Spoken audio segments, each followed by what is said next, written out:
প্রবাসীর অন্যতম সামাজিক সংগঠন চট্টগ্রাম সমিতি ইউএসের আসন্ন নির্বাচনে প্রতিদ্বন্দ্বিতাকারী তাহের আরিফ প্যানেলের পরিচিতি সভা রোববার সন্ধ্যায় জামাইকার ইকরা পার্টি সেন্টারে অনুষ্ঠিত হয়।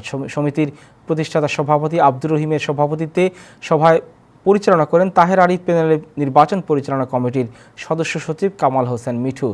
সংগঠনের সাবেক সভাপতি মোহাম্মদ হানিফ এবং কাজী আজম, সাবেক নির্বাচন কমিশনার আবু তালেব চৌধুরী চান্দু সহ বিশিষ্ট ব্যক্তিরা বক্তব্য রাখেন। সভাপতি পদপ্রার্থী আবু তাহের ও সাধারণ সম্পাদক আরিফুল ইসলাম তাদের বক্তব্যে আগামী 20 অক্টোবরের নির্বাচনে তাহের আরিফ প্যানেলকে ভোট দিয়ে বিজয়ী করার জন্য প্রবাসী চট্টগ্রামবাসীর প্রতি অনুরোধ জানান।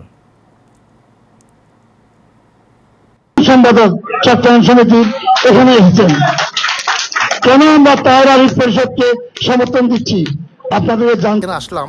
তাহির এবং আরিফ পরিষদের মত বিনিময় সময় আমাদের তাহির ভাই খুব একজন ভালো লোক, আরিফও খুব ভালো লোক। তাহেরুল দিয়ার গ্রামর অত্যন্ত ভালো ফ্যামিলি এবং তাহেরুল দীর্ঘদিন যাবৎ চিনি।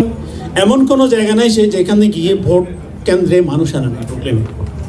তখন বীর চট্টলার কিন্তু সন্তান ভাই ও বোনেরা সবার মধ্যে আমার সালাম ও প্রীতি শুভেচ্ছা।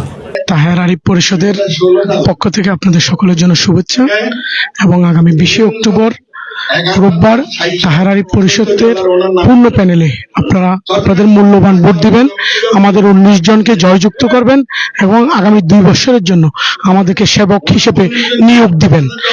টাইম টেলিভিশনের মাধ্যমে যুক্তরাষ্ট্র সমগ্র চট্টগ্রামবাসীকে আমি শুভেচ্ছা এবং সালাম জানাচ্ছি। আসন্ন চট্টগ্রাম সমিতির নির্বাচনে আমি একজন সভাপতি পদপ্রার্থী। আমাদের প্যানেল হলো তাহের আরিফ পরিষদ। আরিফ আমাদের সাধারণ সম্পাদক, আমি সভাপতি হিসেবে নির্বাচন করতে যাচ্ছি।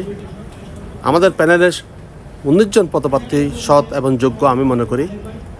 এই সৎ এবং যোগ্য প্রার্থীদের নিয়ে আমরা তাহের আরিফ পরিষদ গঠন করেছি। ইনশাল্লাহ এই পরিষদকে আগামী 20 অক্টোবর নির্বাচনের মাধ্যমে ভোটের মাধ্যমে জয়যুক্ত করে আমাদেরকে আগামী দিনে চট্টগ্রাম সমিতির সেবা করা, চট্টগ্রাম সমিতির মাধ্যমে চট্টগ্রামবাসীর সেবা করার সুযোগ করে দেওয়ার জন্য আমি চট্টগ্রামবাসীর প্রতি আকুল আবেদন জানাচ্ছি।